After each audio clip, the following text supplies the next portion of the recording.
Vous écoutez Questions et réflexions, un programme audio proposé par La Parole Donnée. Jean Viard est sociologue, directeur de recherche au CNRS et au CEVIPOF. Lorsque ce fin connaisseur de la ville de Marseille ne travaille pas sur l'aménagement du territoire, l'agriculture ou la mobilité, il poursuit ses recherches sur les temps sociaux dont il est devenu le spécialiste national. Régulièrement consulté pour présenter ses études sur les vacances, les 35 heures, les loisirs et le tourisme, Jean Viard revient dans cet entretien sur l'origine de l'intérêt porté par les sociologues à l'organisation du temps libre, aux conquêtes sociales et à l'usage que font les Français des périodes durant lesquelles ils ne travaillent pas. Jean Viard analyse également la nature des nouveaux temps libres imposés par la crise sanitaire ponctuée de confinements successifs et l'impact qu'aura cette année particulière sur notre rapport au travail, aux loisirs, au plaisir partagé et au sentiment de liberté.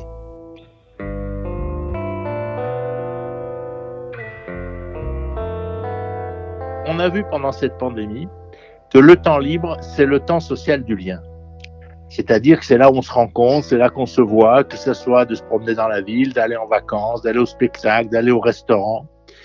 Et au fond, si vous voulez, il y a des sociétés où le lien, il était essentiellement dans le monde du religieux, jusqu'au milieu 19e. Et d'ailleurs, si vous voulez, l'idée de repos, par exemple, est une idée qui date de la fin 19e. Les gens n'avaient pas l'impression qu'ils se reposaient le dimanche ou à Pâques. Ils rendaient à son légitime propriétaire le temps qui lui appartenait. Après, il y a eu le temps du politique. Donc, on a passé un siècle où, en gros, les liens sociaux étaient très marqués par, notamment dans les cultures populaires, les cultures de classe, les quartiers rouges, les syndicats, les manifestations, les fêtes de l'UMA. Enfin, on peut multiplier les révolutions, bien entendu. Au fond, c'était le temps du politique. Nous, on est dans la société du temps libre, c'est-à-dire c'est le temps de l'individu quand il n'a pas de contraintes. Alors, et au fond, c'est ça qui est en train de réorganiser notre monde. Et si vous voulez, petit à petit, vous voyez, on a attiré tous les temps libres des sociétés anciennes. On a pris le carnaval, on a pris les fêtes votives, on a pris les processions religieuses, et on a pris petit à petit le temps du politique. Et tout ça, on l'a intégré à cet immense monde des temps libres. Et avec ça, on a redessiné nos villes, on a évidemment inventé le monde du tourisme. Il faut se dire qu'il y a quand même 1,5 milliard d'individus qui franchissent une frontière. Il y en avait 60 millions en 68, donc c'est extraordinaire. On a redessiné les territoires, on a restauré les patrimoines, et puis petit à petit, on a transformé nos villes depuis 30 ans. On a mélangé, moi je dis souvent, Haussmann et le Club Med. C'est-à-dire qu'on a mélangé la ville d'Haussmann, c'est-à-dire les études, le travail, etc., et la politique, la démocratie, avec au fond le Club Med, c'est-à-dire le vélo en ville, la musique en ville, enfin toutes ces activités culturelles. Et puis les restaurants, bien sûr, on est devenus des fanatiques de restaurants qui n'existaient pas avant la Révolution française. Et donc, si vous voulez, tout ça fait qu'on a créé une société autour du temps libre. C'est là qu'on se rencontre, c'est là qu'on s'aime, c'est là qu'on est stimulé par la création, les expositions, les musées, par les voyages, les marches dans la nature, etc. Alors, il y a des différences sociales, hein, tout le monde n'est pas égal dans ça, mais si vous voulez, j'aurais tendance à dire ça, temps du religieux, puis temps du politique, et enfin temps du temps libre. Et au fond, c'est ça qui me passionne. Au fond, ce qui me passionne, c'est la politique, mais le temps libre est devenu un des grands lieux pour comprendre nos sociétés.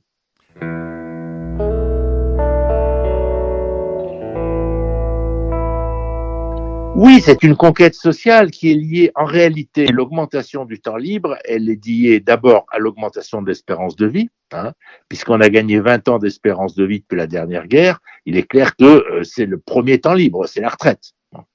Et ensuite, si vous voulez, il est lié à la diminution du temps de travail, puisqu'en gros, aujourd'hui, on travaille à peu près 10% de son existence sur Terre. On vit à peu près 67 000 heures et en gros, on travaille à peu près 10%. Donc, si vous voulez, alors que sous Napoléon, on travaillait 50% de ces heures dans le monde. Donc, si vous voulez, il y a une évolution énorme parce qu'aussi le travail a changé. Il est beaucoup plus intensif. Donc, il y a aussi la nature du travail qui a changé. Et donc, oui, je crois qu'on peut dire que les temps libres sont une conquête sociale, mais en rajoutant, si vous voulez, ce bémol, c'est que ça a récupéré les autres temps libres qui existaient déjà. Les religions, ce que je disais, les fêtes de village, les fêtes de corporation, etc. On les a intégrés dans un tronc commun. Et enfin, on en a fait ce temps-là. Mais oui, on peut dire que en tout cas, ça marque une époque incontestablement. Et si vous voulez, c'est une conquête sociale au sens où ça a aidé à allonger la vie. Si on a gagné 20 ans d'espérance de vie, c'est quand même beaucoup parce qu'on travaille moins, qu'on se repose plus, que du coup, la vie est moins dure et du coup, la vie a augmenté. Donc, on pourrait dire qu'on a gagné des années de vie grâce au temps libre.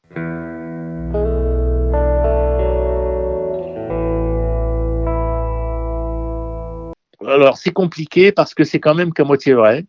Si vous avez des prenez le Japon, par exemple, ils ont gardé leur temps libre historique.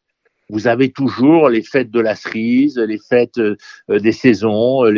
Donc, si vous voulez, ils ont beaucoup... Parce que dans le temps libre, il y a aussi les jours fériés qui on garde toujours, nous, les fêtes religieuses, le 14 juillet, etc. Et en France, la plupart des fêtes sont religieuses, ce qui est d'ailleurs très curieux dans ce pays laïque. On n'a jamais remis en question les fêtes catholiques ou protestantes, mais enfin les fêtes chrétiennes. Alors qu'il n'y a pas de fêtes juives ni de fêtes musulmanes fériées. Donc, il n'y a pas tellement de fêtes politiques non plus. Il y a évidemment le 14 juillet, le 1er mai, il y a le 8 mai, il y a le 11 novembre, il y a quelques dates politiques, mais pas beaucoup. Je dis ça parce qu'il faut rajouter tout ça. Vous voyez, par exemple, l'Italie a plus de fêtes religieuses que nous. Donc, on peut pas, il faut rajouter les vacances avec ça. Le Japon, je vous dis, a beaucoup de ruptures, mais qui sont des ruptures historiques. Ils ont peu changé de structure du temps. Moi, je suis allé parler du temps libre au Japon, des vacances. Je voyais bien qu'ils me regardaient, l'air de dire, mais comment on peut gagner de l'argent à pas travailler? Et quand je leur disais, mais vous savez, chez nous, l'économie des temps libres, c'est au moins 10% de l'emploi, de l'activité et tout, on voyait bien que ça leur semblait pas totalement évident. Bon, d'ailleurs, vous allez aux États-Unis, c'est un peu la même chose. Vous n'avez pas du tout, à part à New York, dans quelques grandes villes, mais vous n'avez pas cette société puisque les congés payés ne sont pas obligatoires. Vous voyez, chaque société est différente. Après, en réalité, en Europe, les Français ne travaillent pas moins que les autres. Ce qui joue beaucoup, c'est l'âge de la retraite, en fait, si vous voulez. Or, nous, l'âge de la retraite, effectivement, est plus tôt. Donc, par rapport à d'autres pays. Donc, c'est pour ça qu'il faut tout rajouter. Il y a l'âge de la retraite, il y a la durée des études. Vous prenez la Suisse, tous les enfants ne font pas Bac+6. Ils ne prennent que ce dont ils ont besoin. S'ils ont besoin de 15% d'une classe d'âge hyper diplômée, ben, ils n'en forment que 15%. Alors que nous, on en forme beaucoup, ce qui est très bien pour la qualité des gens qu'on fabrique. Ils sont plus cultivés et tout. Mais après, ça fait beaucoup de frustrés parce qu'il y en a plein, ben, une fois qu'ils ont fait leur Bac+4 ou leur Bac+6, ben, ils ont un boulot qui ne nécessitait peut-être pas toutes ces années d'études. Donc, mais ils l'ont fait pour eux. Donc, ça les enrichit. Mais on voit bien qu'il y a un grand groupe de gens qui ont une frustration sociale. C'est pour dire, vous voyez, il faut rajouter tous ces temps les uns derrière les autres. Ce qui est original en France, c'est les 35 heures, si vous voulez, qui a été une idée. L'idée venait de la CFDT, c'était une idée du temps libre pour la famille. En gros, c'était l'idée que si on travaille à deux, puisque c'était le moment où les femmes sont entrées sur le marché du travail massivement dans les années 70-80, les gens se sont dit, bah, écoutez, c'est très simple, l'homme faisait en moyenne 70 heures à la libération et la femme était à la maison dans plus de la moitié des cas. Et au fond, on s'est dit, bah, si on fait 2 fois, même si on réduit le temps de travail, on était en 80, on était encore quand même à 48 heures. Donc, si on réduit le temps de travail, dans la vraie vie pratique, les 48 heures, c'est ce qu'on faisait vraiment. Bon, ben, on s'est dit, on peut pas faire ça à deux, élever des enfants. Donc, on s'est dit, on va diminuer à 35 heures, ça fait 70 heures par couple. Donc, c'était ça l'idée, au fond. Et si vous voulez, c'était une idée intéressante, c'était l'idée de créer des temps libres accidentels dans la semaine. Ça permettait de dire, attendez, cet après-midi, ah ben là, je vais au match de foot de mon gamin, je peux pas venir travailler, ou demain, je dois l'amener au dentiste, etc. Bon, parce qu'il y a tous ces temps dans la société, de la semaine, de la famille. Il y a 100 milliards par an du congé maladie. Donc, si vous voulez, il y a des sommes énormes. Donc, il y a tous ces temps. Alors, les 35 heures, c'était ça. Il se trouve qu'à beaucoup d'endroits, notamment dans la fonction publique, on en a fait des semaines de vacances en plus. Alors, en fait, ça n'a pas de sens parce que c'était pas du tout ça. Mais c'est plus facile à gérer pour un employeur. Vous dites, bon, c'est 35 heures, c'est insupportable, mais au moins, bon, allez, on te donne 15 jours de plus et on n'en parle plus. Mais c'était pas ça. C'était le mélange du temps privé et du temps professionnel, les 35 heures. Et ça, quand ça marche bien, je crois que c'est très intéressant. Voilà. Donc, c'est pour ça que là, on est, je pense, relativement originaux. Mais après, vous avez des pays comme l'Allemagne où il y a énormément de femmes qui ont beaucoup plus de temps partiel que nous. Nous, c'est vrai qu'il y a, les femmes sont moins payées que les hommes et travaillent moins. Notamment, il y a quand même beaucoup de femmes qui ne travaillent que 4 jours par semaine. On le voit bien le mercredi. Mais si vous voulez, en Allemagne, c'est pire. Il y a beaucoup plus. Donc, il faut voir aussi le rapport entre le temps de travail des hommes et le temps de travail des femmes, la durée des études, etc. Si on met tout ça à côté, au fond, la France est à peu près dans la moyenne européenne.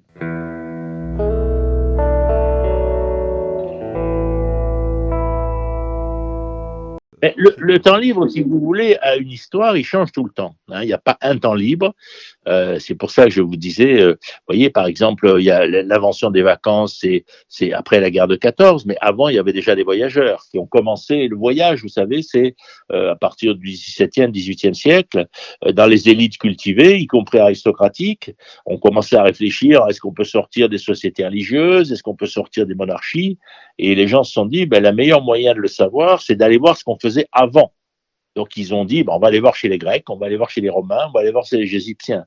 Donc, à l'époque, il n'y avait pas d'émissions télé, il y avait beaucoup moins de livres, il n'y avait pas de photos, il n'y avait pas. Donc, si vous voulez, une partie des élites est allée visiter le passé comme preuve que le monde pouvait être changé. Et au fond, c'était une espèce de la pierre, quand vous étiez à Athènes, vous disiez oui, on peut sortir des monarchies chrétiennes, puisqu'on a construit des choses tellement merveilleuses quand elles n'étaient pas là. Bon. Et donc, si vous voulez, c'est là l'origine du voyage, elle est là. Elle est dans cette quête philosophique, en réalité. Et puis, effectivement, après, on a cette quête philosophique à mener à une quête commerciale. Donc là, c'est où on a inventé le tourisme au sens strict, c'est-à-dire les jeunes aristocrates anglais qui faisaient du commerce parce que travaillaient, c'était pas comme les jeunes français.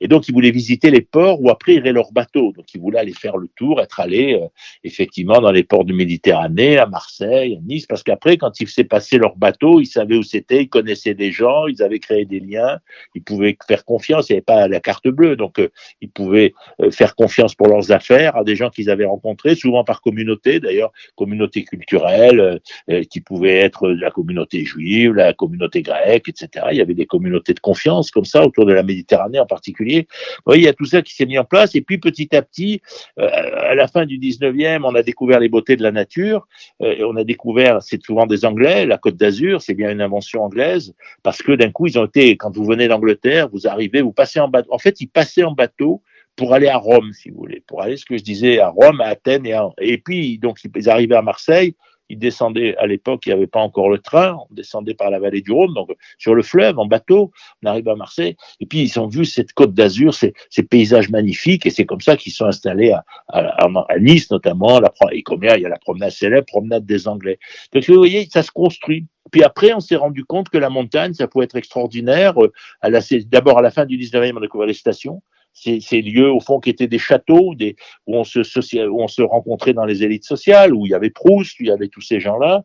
Là, c'était le corps qu'on mettait en avant, c'est-à-dire le corps, l'eau, le soin, l'amour courtois, l'amour transgressif. Bon.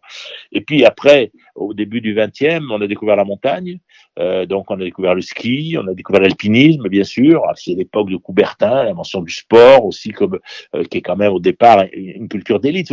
Le cœur culturel du voyage et des vacances, c'est les pratiques aristocratiques. Moi, je dis souvent, au fond, c'est Versailles qui a été, en coupant la tête du roi, on a libéré le modèle de Versailles. C'est-à-dire, on consomme des gens qui ont des pratiques culturelles, sexuelles, qui se promènent dans des jardins, etc. Au fond, c'est ça, les clubs med, les clubs de vacances, tout ça, c'est du Versailles multiplié par des centaines, quoi. Mais culturellement, le rapport au corps, tout ça, ça vient de là, y compris évidemment de Coubertin.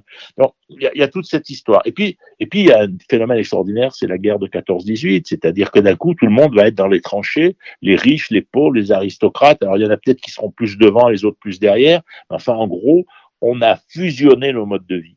Et on a fusionné le temps de l'ouvrier qui travaillait toujours. Je vous rappelle que le dimanche n'est férié que depuis 1908.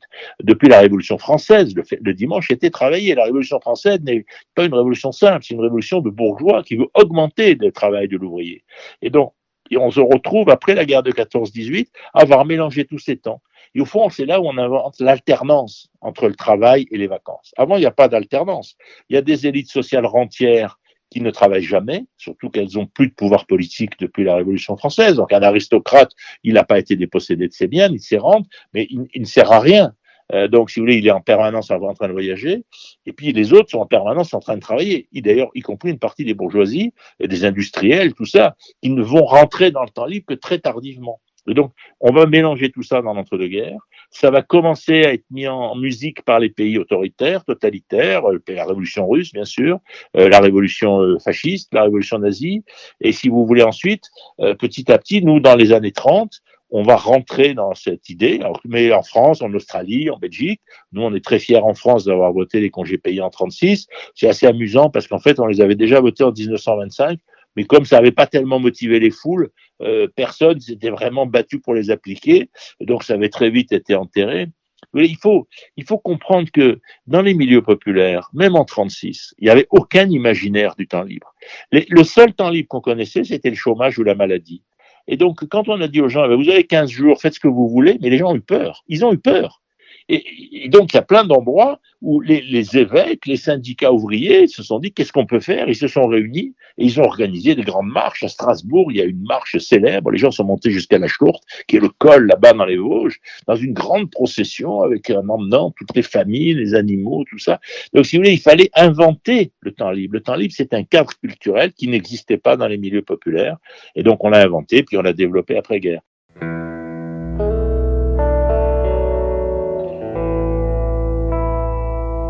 C'est toutes ces histoires-là, je crois, qu'il faut avoir pour se dire que le temps libre change. Alors, évidemment, après-guerre, il s'est passé quelque chose, c'est qu'on a mis la culture dans le temps libre. Les festivals ont joué un rôle capital. C'est une des idées qui vient beaucoup de la résistance. C'est comment on amène la culture au peuple. Au fond, si vous voulez, les résistants des collines, les résistants qui s'étaient cachés, ils s'étaient rendus compte qu'il y avait un écart culturel entre eux et les paysans du coin, on va dire, mais qui était monumental, quoi. Ils avaient aucune conversation possible. Les uns, ils parlaient de Proust, ils parlaient, je sais pas, moi, du début du cinéma muet, des actrices, et en face, ils avaient des gens pour qui tout ça n'existait pas. Vous savez, même Maurice Agulon a bien montré qu'il a fallu plus d'un siècle pour que l'ensemble des Français comprennent qu'il n'y avait plus le droit. Et qu'ils croyaient que Marianne, c'était la nouvelle reine. Et les gens dans les campagnes, vers 1880, disaient, c'est quand même bizarre, la reine, elle a presque 100 ans, quoi. Donc, il faut voir, nous, on a une image de l'information instantanée, mais ça n'existait pas, quoi. Et donc, voilà. Et donc, vous voyez, ces choses sont construites comme ça. Donc, effectivement, ce temps libre, il est devenu plus culturel, bien sûr. On a développé la culture en ville, on a développé ça. Mais après, il y a des inégalités gigantesques. Je veux dire qu'aujourd'hui encore, vous avez 4000 festivals en France. Je crois qu'il y a presque 20% des Français qui y vont, par exemple, si vous voulez. Donc, il y en a 80% qui n'y vont pas. Il y a à peu près un tiers des Français qui ne partent pas en vacances, un tiers qui partent 5-6 fois par an, souvent c'est ceux qui ont des résidences secondaires, et au milieu, vous avez j'allais dire ce que j'appellerais les couches moyennes, qui eux veulent absolument partir, parce que, si vous voulez, la nouvelle année s'arrête là, c'est pas le 31 décembre, la nouvelle année aujourd'hui. La rentrée, c'est en septembre, donc on a envie d'être parti là.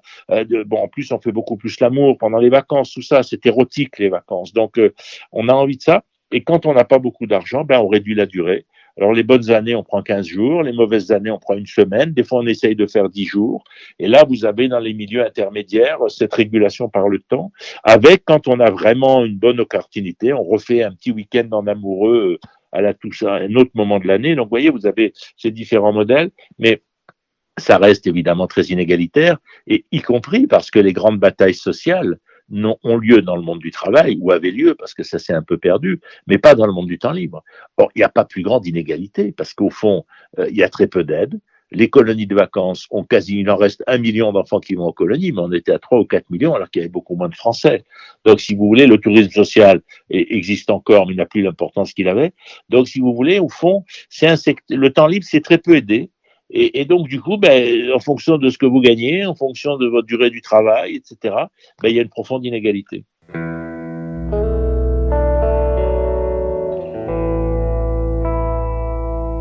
On ne sait pas encore tout, hein. Il y a des choses qu'on sait. On sait que les gens ont beaucoup investi sur la maison, puisque l'investissement maison a augmenté de 30%. Par exemple, les guitares ont augmenté, l'achat d'instruments de musique a beaucoup augmenté, l'achat de livres a été considérable, même si on n'a pas tellement plus lu, parce qu'évidemment, on lit souvent dans les transports, mais c'est pas les mêmes lectures, c'est des livres de poche qu'on a avec soi, etc. L'achat de livres a très très bien marché. L'écoute de la musique, bien sûr, a pris une importance considérable. Donc, si vous voulez, c'est pour ça que 63% des Français ont des jardins. La France est un pays de maisons avec jardin. On parle toujours de la France comme un pays d'immeubles, mais non. Il y a un pays de maisons avec jardin. Et ceux qui habitent en immeuble, il y a dedans les quartiers pauvres, où on habite en immeuble, et puis il y a les quartiers bourgeois, on va dire haussmanniens, pour faire carte postale, ils ne sont pas que haussmanniens, qui ont souvent une résidence secondaire. Donc, si vous voulez, la très très grande majorité des Français habitent soit dans une maison avec jardin, soit en 2 maisons. Puisqu'il y a 3,5 millions de familles qui ont 2 maisons. Bon. Et une résidence secondaire, c'est pas utilisé que par une génération, c'est pour ça que je parle par famille, si vous voulez. Et puis, vous avez, dans les milieux émigrés, les arrivants récents. vous en avez peut-être 1 million qui ont une maison en Afrique, on les compte jamais, mais en Algérie, au Maroc, en Tunisie, au Portugal. Quand vous allez au Portugal, vous voyez partout d'énormes maisons, parce que souvent c'était des gens qui sont venus en France comme maçons.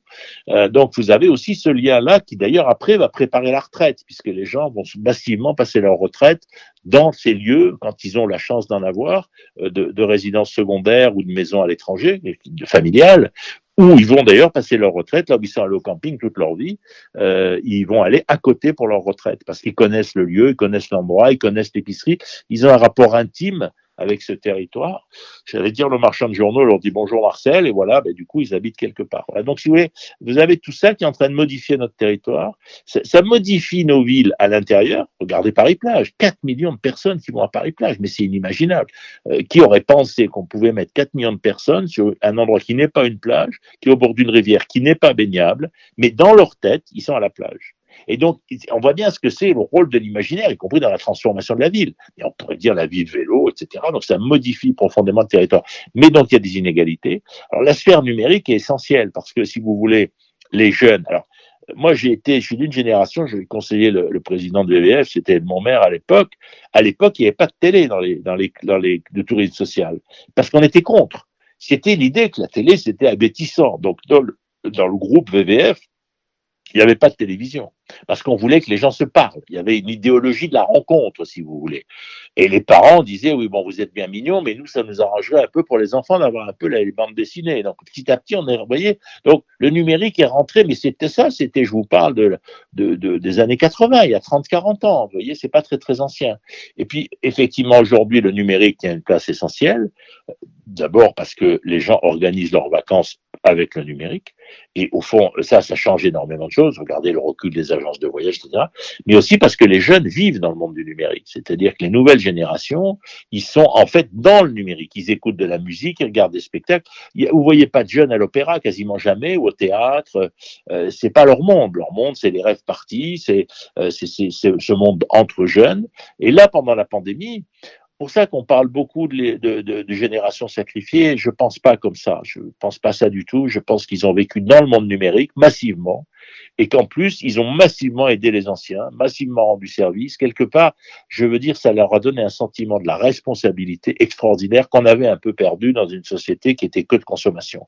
Donc, je pense que quelque part, ils ont une chance énorme. C'est d'avoir souffert, mais bien sûr, je ne sous-estime pas l'isolement, la souffrance, les suicides et tout, mais ils ont aussi monté en compétences en numérique et monté en compétences en solidarité. Pour ça que, si vous voulez, une transformation comme ça ouvre des horizons, ça enferme, mais au fond, on est à l'an zéro du tourisme. Vous voyez, ma réflexion, c'est de dire le tourisme s'est développé tout seul sur 300 ans. Il n'y a jamais eu de politique publique. Il y a plus de tourisme, c'est des tas de petites entreprises. Il y a des chaînes hôtelières, mais c'est pas énorme. Accor, c'est 500 000 chambres. C'est beaucoup, 500 000 chambres, mais c'est sur toute la planète. Il faut se représenter qu'il y a le nombre de milliards de touristes. Donc, vous voyez, c'est pas un projet, le tourisme, c'est une conséquence de l'évolution des sociétés, petit à petit, surtout au 19e et 20e siècle. Et donc, si vous voulez, aujourd'hui, au fond, on est à l'an zéro. C'est-à-dire, on voit ce qui se passe dans une société sans tourisme et sans temps libre, et on voit que c'est le cœur du lien. On voit qu'on connaît plus personne, on voit plus ses amis, on se rend compte qu'on était complètement dépendant, y compris de ces regards fugaces qui fait que vous descendez dans la rue pour voir les gens, vous entendez parler japonais, italien, espagnol, vous voyez des gens, des blancs, des noirs, des jaunes, et finalement c'est un spectacle, cette foule touristique qui parcourt les villes et qui va sur les plages, etc. L'homme aime l'homme, enfin je veux dire, donc l'homme en tout cas aime bien la sociabilité de l'homme, regarder les corps des autres, etc. Et donc il y a tout ça dans le tourisme. Mais là, on redémarre à zéro. Donc la question, c'est est-ce qu'on va être plus intelligent qu'avant? Est-ce qu'on a réfléchi? Est-ce que les professionnels se sont formés? Est-ce que effectivement ils ont réfléchi sur leur façon de cuisiner? Est-ce que, si vous voulez, est-ce que les hôtels se sont améliorés? Est-ce qu'on va fusionner tourisme et culture? Moi, c'est une de mes grandes revendications. Je pense que tourisme et culture, ça devrait être le même ministère, le même élu local. C'est la même question, quoi. C'est-à-dire, ce sont des hommes qui se déplacent pour voir d'autres hommes, pour voir des lieux, pour voir du patrimoine et pour voir des créations. Et au fond, tout ça, c'est pour moi la même chose. C'est une humanité en train de se construire, qui invente un commun. Vous savez, quand il y a 1,5 milliard d'hommes qui franchissent une frontière, c'est inimaginable dans l'histoire de l'homme. C'est un homme sur 4. Enfin, je veux dire, c'est tellement énorme on dirait que c'est banal, mais c'est pas du tout banal. Moi, je reste ému, si vous voulez, comme un enfant. Moi, quand je vois des Chinois dans mon village, attendez, moi, quand j'étais enfant, on me parlait du péril jaune et du fait que les petits Chinois mouraient de faim. C'était les deux images que j'avais des petits Chinois. Et aujourd'hui, je vois des touristes dans mon village. Mais comment ils ont pu atterrir là? Quand même extraordinaire. Ils sont là, ils marchent dans la rue, ils lèvent le nez. Je veux dire, ils ont dû écouter un programme, ils doivent se dire que c'est joli la Provence et tout. C'est magique, enfin, en 50 ans. Il faut voir la puissance de ce phénomène. On est en train de construire un commun planétaire et le tourisme, au fond, c'est les corps en circulation dans ce commun.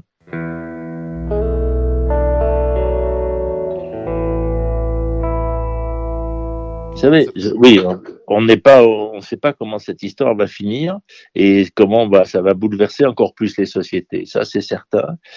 Mais si vous voulez, je pense que c'est très particulier parce que rien n'est cassé. On n'est pas à la sortie d'une guerre. Même la crise, la grippe espagnole était arrivée directement après la guerre de 14-18.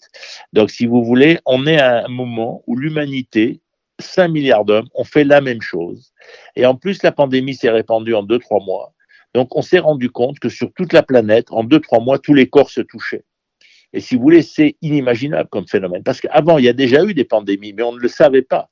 On reconstruisait après en disant, attendez, oui, il y a eu un truc en Chine, tu as vu 10 ans après, c'est arrivé au Brésil, et puis 8 ans après à Marseille par un bateau. Non, mais ça, les contemporains ne le vivaient pas comme une pandémie mondiale, parce qu'ils n'avaient aucune idée que le choléra de Marseille venait de tel endroit de Chine. Je veux dire, à l'époque, bon, on n'avait pas ce genre d'informations.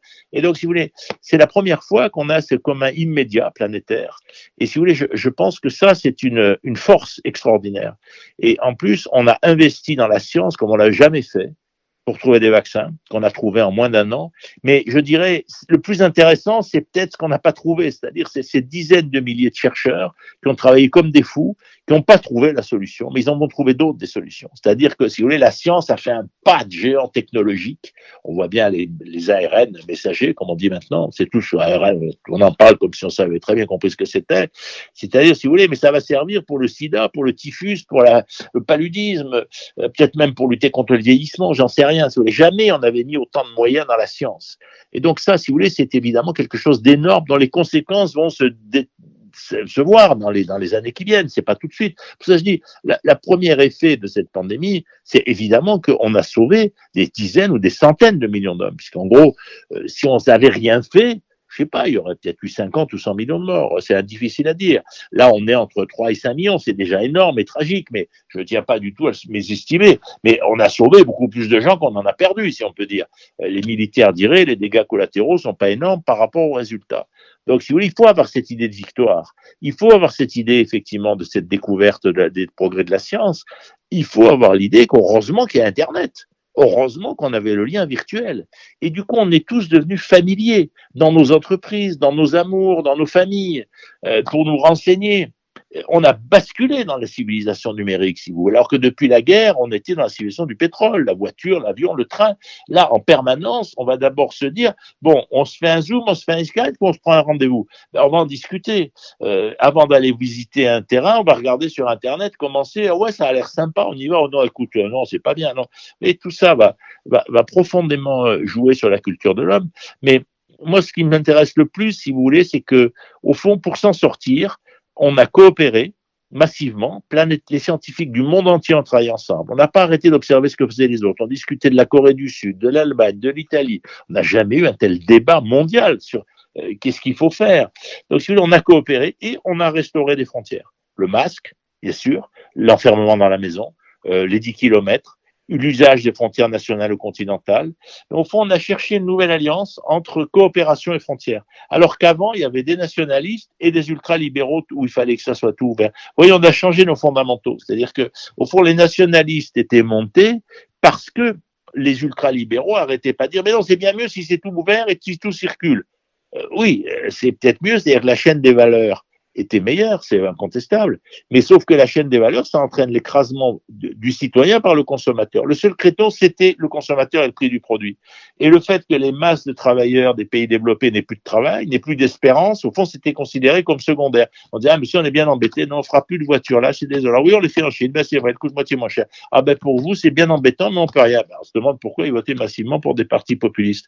Donc, si vous voulez, quelque part, ça modifie l'ensemble de cet imaginaire du monde. Et au fond, je dirais, pour résumer, on était à la fin des sociétés industrielles, qui étaient des sociétés de l'objet, et qui était le culte de l'objet, de la voiture, du bâtiment neuf, du rond-point, etc. Et au fond, on passe dans des sociétés, moi je dirais numériques et écologiques, où les gens se rendent compte que le grand danger, le grand commun, c'est la guerre contre le réchauffement climatique. Et au fond, ce virus, si vous voulez, c'est quand même la limite. On pensait qu'on est la plus belle civilisation scientifique et technique de l'histoire de l'humanité. La vie a augmenté de 20 ans en 50 ans. Enfin, c'est inimaginable, on ne se rend même pas compte. Rien que la phrase « la vie a augmenté de 20 ans en 50 ans », mais c'est incroyable des idées pareilles. C'est des faits, on les mesure. Et donc, si vous voulez, mais en même temps, la nature, un petit virus, peut-être bricolé par les Chinois, j'en sais rien, mais en tout cas, un petit virus peut foutre tout ça par terre, peut arrêter l'ensemble de l'économie. Et si vous voulez, donc l'homme n'est pas maître et possesseur de la nature. L'homme est dans la nature, il y participe, il est un animal parmi les autres avec évidemment des atouts extraordinaires. Mais donc, si vous voulez, ça modifie le rapport de l'homme et la nature. Et là, du coup, ça peut permettre non pas de s'arrêter de tout faire. Moi, je suis pas du tout décroissant, je crois pas du tout à ça. Je crois que si vous voulez, l'humanité va se prendre la question du climat en force et avec une volonté extra et la fait que on a compris qu'on pouvait modifier nos comportements. Alors pas s'enfermer pendant 30 ans, bien sûr, mais en même temps, on est plastique dans nos attitudes, nos comportements, nos règles. Et si vous voulez, je pense que ça donne beaucoup d'espoir possible dans les sociétés de demain.